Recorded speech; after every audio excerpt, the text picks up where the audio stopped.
She stood in the middle of a crowded TTC subway car, the air thick with the scent of damp wool and collective exhaustion.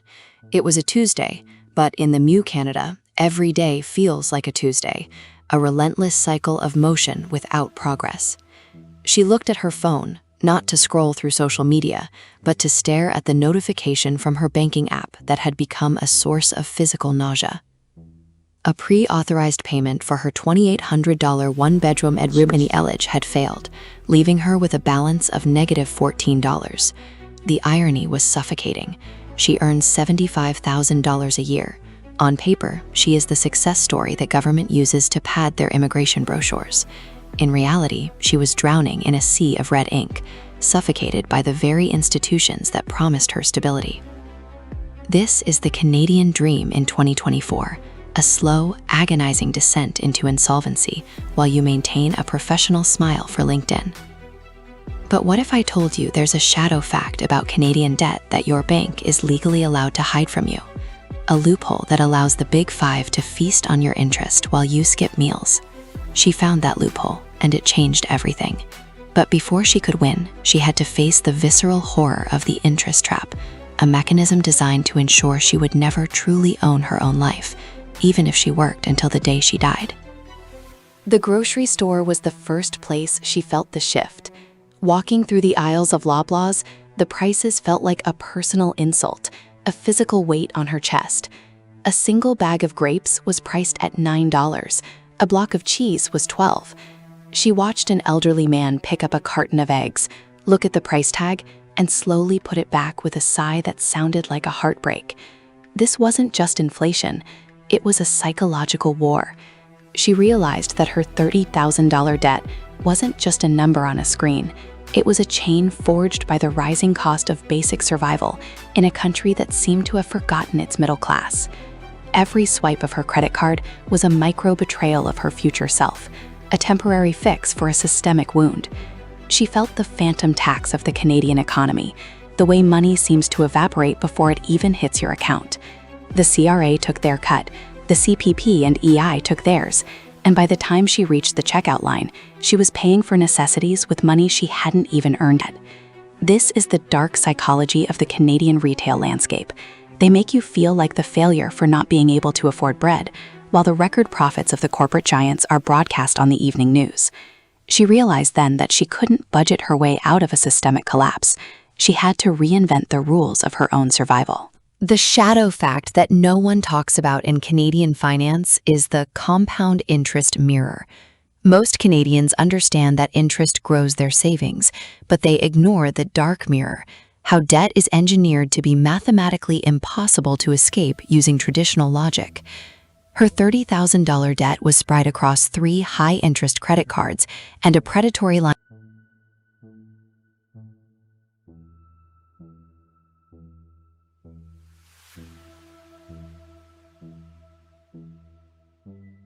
of credit she'd taken out just to cover her moving costs. At a 22.99% interest rate, she was paying over $500 a month just to keep the balance from growing. That's $6,000 a year, roughly the cost of a car, simply for the privilege of being in debt. The banks call this servicing the debt, but she saw it for what it really was, modern-day indentured servitude. The Bank of Canada had been raising rates to tame inflation, but for her, it felt like they were tightening a noose around her neck. Every quarter-point hike added hundreds to her annual obligations, yet her salary remained stagnant, frozen in a 2019 reality. She stayed up until 3 a.m. one night, staring at an Excel spreadsheet that told her at her current rate of payment, she would be 65 years old before she saw a zero balance. That was the moment the curiosity gap opened. If the system was designed for her to lose, what was the one variable she could change that the banks weren't expecting? She found the answer in a strategy that felt almost illegal in its simplicity. The CRA is often viewed as a neutral entity, but to her, it became the ultimate gatekeeper of her freedom. She looked at her pay stub and saw the tax bite, that massive chunk of her earnings that vanished before she could even touch it. In Canada, we are told our taxes pay for a safety net, but as she sat in a walk-in clinic waiting room for 5 hours,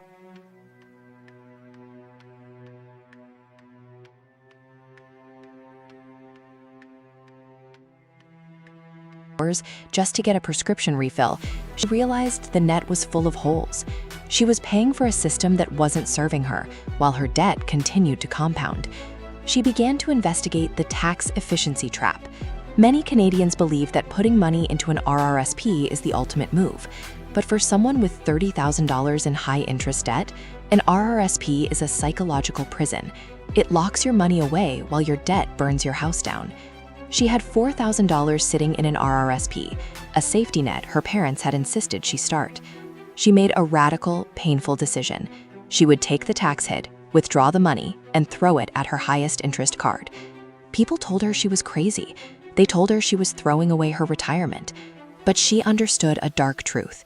You cannot build a future on a foundation of fire. The immediate psychological relief of seeing a $10,000 balance drop to $6,000 was worth more than a theoretical tax saving 40 years from now. Rent in the GTA is not a cost, it is a ransoming of your life.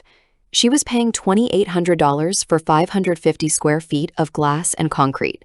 Every month, 60% of her take-home pay went to a landlord who lived in Florida and didn't know her name. This is the visceral pain of the disappearing Canadian middle class. The realization that you are working 40 hours a week just to provide a return on investment for someone else. She felt like a ghost in her own apartment, a temporary occupant in a space she could never truly call home. The curiosity gap widened. How could she possibly pay off $30,000 while her largest expense was so immovable? She realized she had to do something drastic, something that went against the polite Canadian grain. She decided to ghost the GTA. She broke her lease, paid the 1-month penalty, and moved into a basement suite in Hamilton. It was damp, it was small, and it was an hour and a half from her office. Her friends thought she was failing. They saw it as a step backward, but she saw it as a tactical retreat. By cutting her rent in half, she suddenly had $1,400 a month in war chest money. This was the first step in her psychological warfare against her debt. She stopped caring about the status of a downtown address and started obsessing over the status of her net worth. The psychological breakdown happened on a Tuesday in November. It wasn't because of a big bill, but because of a $4 coffee. She had walked into a cafe, desperate for a moment of normalcy. And when the machine asked for a tip starting at 18%, she felt a surge of pure, unadulterated rage. Why was she being asked to subsidize the wages of others when she couldn't even subsidize her own life? She walked out without the coffee, sat in her car, and cried for 20 minutes. This is the debt fatigue that the banks rely on. They want you to feel so exhausted by the tiny decisions that you eventually give up on the big ones. They want you to accept the subscription model of life, where you never own anything and always owe someone. But in that moment of breakdown, she found a cold, hard clarity. She realized that her debt was a parasite, and she was the host. If she didn't kill the parasite, it would eventually consume her entire identity. She decided to adopt a scorched earth policy. No more treat yourself moments. No more it's only $20 justifications.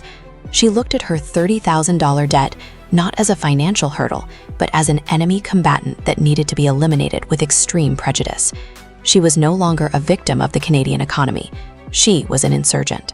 The first discovery she made was the velocity banking secret, a concept often whispered about in dark corners of the internet but rarely explained by mainstream Canadian advisors. The idea was simple but counterintuitive. Use your debt to pay your debt. She had a line of credit with a lower interest rate than her credit cards.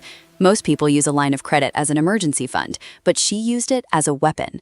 She moved her entire paycheck into the line of credit the moment it hit her account. This effectively lowered the daily average balance, which in turn lowered the interest she was charged. She then paid her bills out of that line of credit as late as possible. It was a high-wire act of financial engineering that required surgical precision. Every dollar she earned was working against the interest for 25 days out of the month before it was spent on a bill. This wasn't just about saving money, it was about reclaiming the time value of her labor. She was no longer letting her money sit idle in a 0.01% checking account, while her debt sat at 22%. She was playing the same game the banks play, using leverage and timing to maximize every cent. This strategy alone shaved 3 years off her projected repayment timeline. She felt a surge of power. For the first time, she was the one manipulating the numbers, not the other way around. The internal politics of the Loblaws boycott became her personal reality. She realized that the convenience of modern Canadian shopping was a trap designed to bleed her dry. She began strategic sourcing, a method that felt like a return to her immigrant grandparents' way of life. She spent her Saturday mornings driving to independent ethnic grocers in Scarborough and Brampton, where produce was a third of the price of the big box stores. She bought 20-pound bags of rice and dried lentils, foods that were nutritionally dense but financially invisible. She stopped buying anything that came in a box or had a brand name she recognized from a TV commercial. This wasn't just about the money, it was about breaking the psychological addiction to the middle-class aesthetic. She realized that the Canadian identity was being sold back to us through overpriced maple syrup and President's Choice branding, and she refused to buy it anymore. Her grocery bill dropped from $600 a month to $150. That $450 difference was immediately funneled into her debt. People at work looked at her strangely when she ate the same lentil soup every day for lunch, but she didn't care. She wasn't eating soup, she was eating her way toward freedom. Every spoonful was a calculated blow against the $30,000 monster. She was learning that in a consumption-based economy, the most radical thing you can do is refuse to consume. The TFSA misconception is perhaps the greatest lie told to young Canadians. We are told it is a savings account, but by using it for savings, you are wasting its greatest power. She had $2,000 in a TFSA earning 1% interest. She realized that by keeping that money there while she had credit card debt at 20%, she was effectively losing 19% a year. The tax-free part didn't matter if the growth was non-existent. She liquidated the TFSA. It felt like a failure, like she was erasing her progress, but she understood the net worth math. Her net worth was minus $28,000. It didn't matter if that $2,000 was in a savings bucket or a debt bucket. It was the same $2,000. By moving it to the debt, she was earning a guaranteed 20% return by avoiding that interest. This is the dark psychology of the bucket system that banks encourage. They want you to have multiple accounts because it makes you feel like you're making progress in one area while you're bleeding out in another. She collapsed all her buckets into one, the debt bucket. She stopped trying to save and started trying to kill. The psychological shift was immense. She no longer felt like she was trying to build a sandcastle while the tide was coming in. She was building a dam. The RRSP tax trap is a sophisticated predator. She had always been told that RRSPs were the key to the Canadian dream because of the tax refund. But she realized that a tax refund is just an interest-free loan you gave to the government. She decided to use the refund loophole. She calculated her expected refund for the year and adjusted her TD1 form at work so that less tax was taken off her paycheck each month. This gave her an extra $300 a month in real time.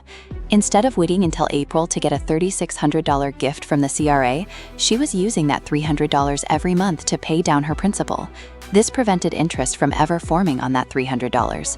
Over the course of a year, this front-loading of her refund saved her an additional $800 in interest charges alone. It was a move of pure financial defiance. Most Canadians love their big tax refund check. They treat it like a lottery win. She saw it for what it was, a return of her own stolen potential. She was reclaiming her money in the present to secure her future. The curiosity gap was closing. She was no longer just paying bills. She was optimizing a system that was designed to be inefficient. She was becoming a ghost in the machine, moving her money with a speed the system wasn't built to handle. The $30,000 breakdown was now staring her in the face every morning. She had mapped it out on her bedroom wall, a giant thermometer she filled in with a red marker. She called it the blood meter. It was a visceral, almost violent representation of her progress. Every $1,000 she paid off felt like she was regaining a piece of her soul. She started to see her life in hours of freedom. If she made $30 an hour after tax, a $300 debt payment wasn't just money. It was 10 hours of her life she had bought back from the bank. This perspective shift changed everything. She stopped looking at prices in dollars and started looking at them in time. Was a $100 dinner worth 3.5 hours of sitting in her cubicle? The answer was almost always no. She realized that the Canadian economy is built on people who don't value their own time. We trade our life force for plastic trinkets and convenience because we are too tired to do otherwise. But she wasn't tired anymore. She was energized by the hunt. She was 6 months into her journey, and the $30,000 had dropped to $18,000. The momentum was becoming an unstoppable force. She had found a rhythm in the darkness, a way to thrive in the very system that was trying to crush her. The midnight audit became her ritual. Every Sunday at midnight, she would log into every account, track every cent, and reconcile her spending. It was a moment of extreme accountability. She looked at the micro leaks, the $2.99 iCloud storage, the $15 Netflix sub, the $12 Spotify. In the context of $30,000, these seemed like nothing, but she understood the leakage theory. If you don't respect the cents, you will never control the dollars. She canceled everything. She went back to the library for entertainment. She used a digital antenna for TV. She realized that entertainment in Canada had become a tax on the lonely. We pay for streaming services to fill the void left by a lack of community, a community we don't have time for because we are working to pay for the streaming services. She broke the loop. The silence in her apartment was heavy at first, but then it became peaceful. She started reading books on psychology and finance, weaponizing her boredom. She was learning how the human brain is wired to seek short-term dopamine hits, and how the entire Canadian retail system is designed to trigger those hits. By removing the triggers, she regained control of her impulses. She was no longer a consumer. She was an observer. The minimalist pivot wasn't a choice, it was a survival strategy. She looked around her apartment and saw dead capital. The designer handbag she bought when she thought she was making it. The high-end kitchen gadgets she used twice. The clothes with tags still on them. She realized she was living in a graveyard of her own bad decisions. She began to sell everything on Facebook Marketplace. This is where she encountered the second-hand economy of Canada, a desperate, bustling underworld where everyone is trying to claw back a few dollars. She sold her $500 Vitamix for $200. She sold her couch for $400. Each transaction was a painful reminder of the money she had wasted, but it was also a shot of adrenaline. Every time someone e-transferred her $50 for a pair of shoes, she immediately sent that $50 to her credit card. She was turning her past mistakes into her future freedom. She realized that stuff was just a physical manifestation of her debt. By clearing her space, she was clearing her mind. Her apartment became sparse, almost monastic. Her friends stopped coming over. They felt uncomfortable in her lack of things. But she had never felt lighter. She was shedding the weight of the Canadian middle-class expectations, and for the first time, she could breathe. The side hustle secret in Canada is that working harder at your 9-to-5 is a trap. The tax brackets ensure that the more you earn as an employee, the less you keep. She realized she needed unstructured income. She started a small side business doing freelance bookkeeping for local businesses in Hamilton. Because it was a business, she could deduct her internet, a portion of her rent, and her phone bill as business expenses. This was the corporate veil, a psychological and financial shield that the wealthy use, but the middle class ignores. She was earning an extra $1,000 a month, but more importantly, she was lowering her taxable income on her main salary through her business losses in the first year. This is the dark psychology of Canadian wealth. The system is built for owners, not workers. She stopped identifying as an employee and started identifying as an entity. This shift allowed her to see opportunities everywhere. She wasn't just working more, she was earning smarter.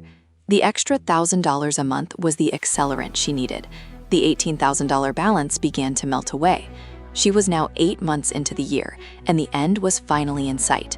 But the system had one more trap for her, an unexpected medical expense that tested her resolve to the core.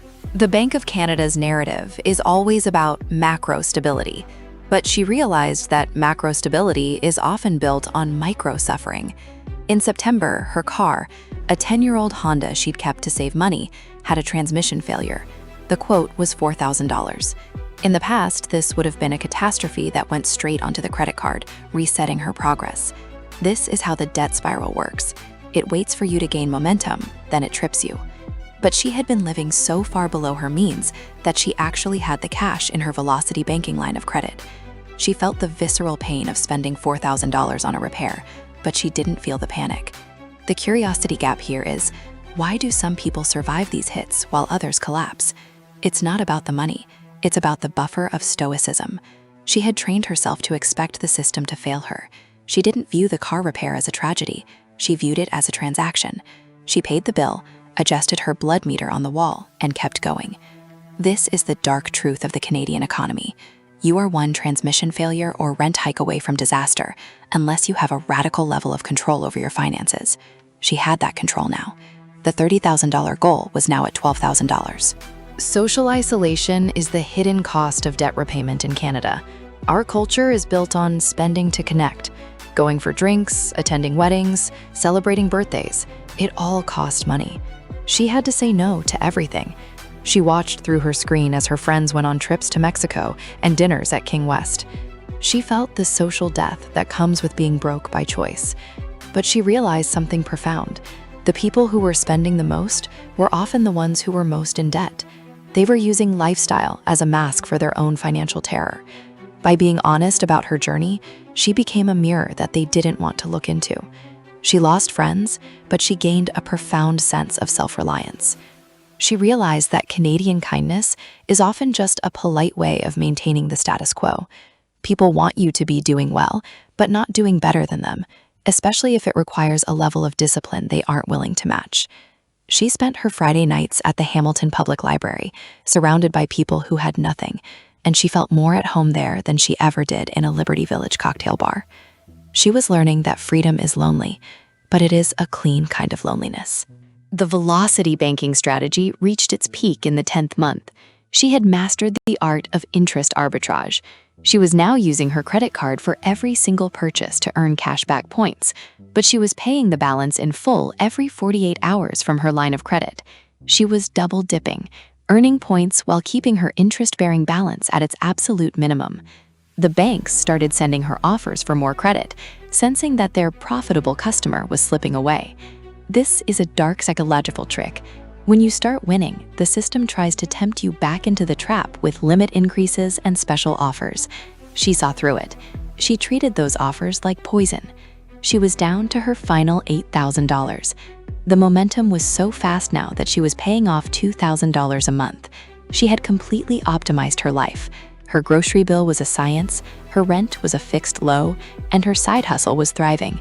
She realized that the middle class isn't a social standing, it's a state of mind that she had successfully escaped. She was no longer afraid of the Bank of Canada or the CRA. She had built her own personal economy that was insulated from their whims. She was becoming untouchable. The emotional ceiling is the point where you realize that paying off the debt won't solve all your problems, but it will give you the tools to face them.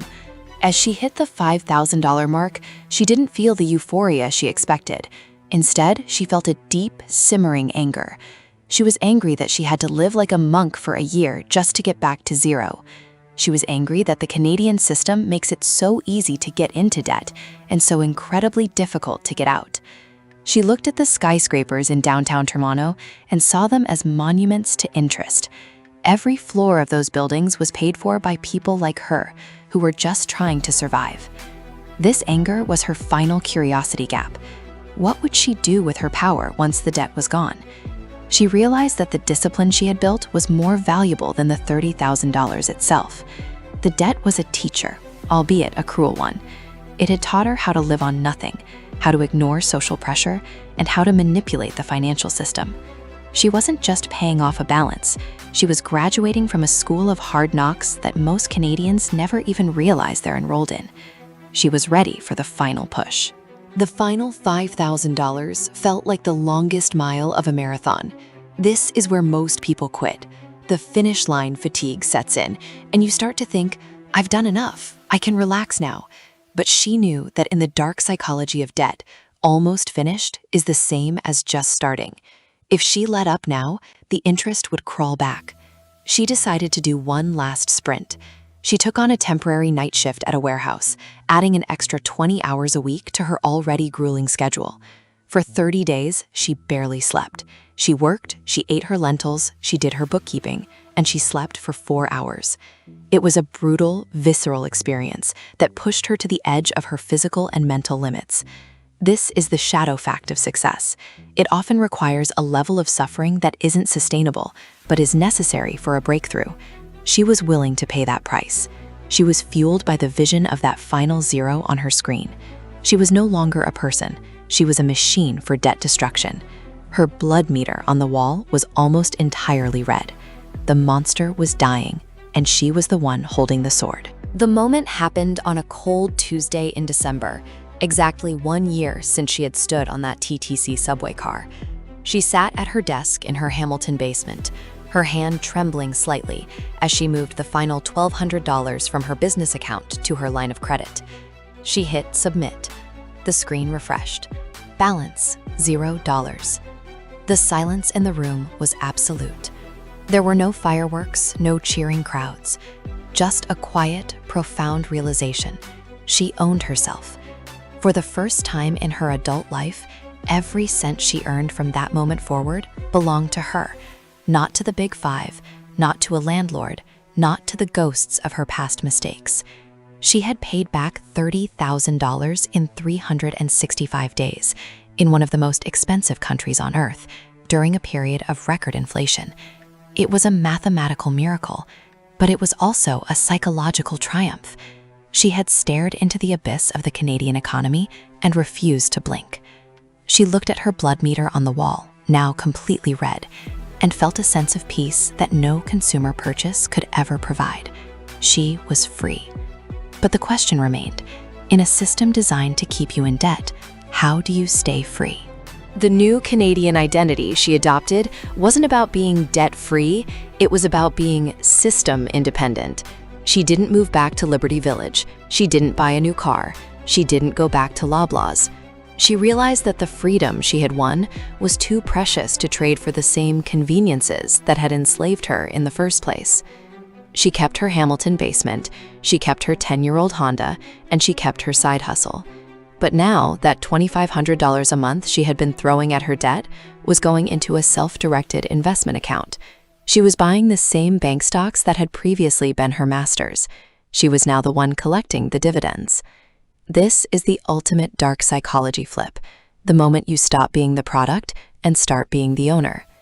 She realized that the middle class was disappearing because it was being converted into a permanent renter class, renting their homes, their cars, and even their clothes. By refusing to rent her life, she had moved into a new category entirely. She was no longer part of the Canadian middle class, she was part of the new sovereigns. She had a year of living expenses saved in 6 months. She was finally playing the game to win. As she looked back on her journey, she realized the most important lesson wasn't about the money, it was about the open loop of the human spirit. The system wants you to believe that your situation is permanent, that the cost of living is an act of God, and that debt is a natural law. But she had proven that the system is just a set of rules, and rules can be exploited. Her story isn't just about $30,000. It's a blueprint for anyone who feels like they're being crushed by the weight of a disappearing dream. But there is one final shadow fact you must understand. While she was paying off her debt, the Canadian government was printing more money, and the banks were creating more credit. This system is designed to inflate away your hard work. The $30,000 she paid off is now worth less in purchasing power than it was a year ago. This is the infinite loop of the modern economy. To truly win, you can't just get to zero.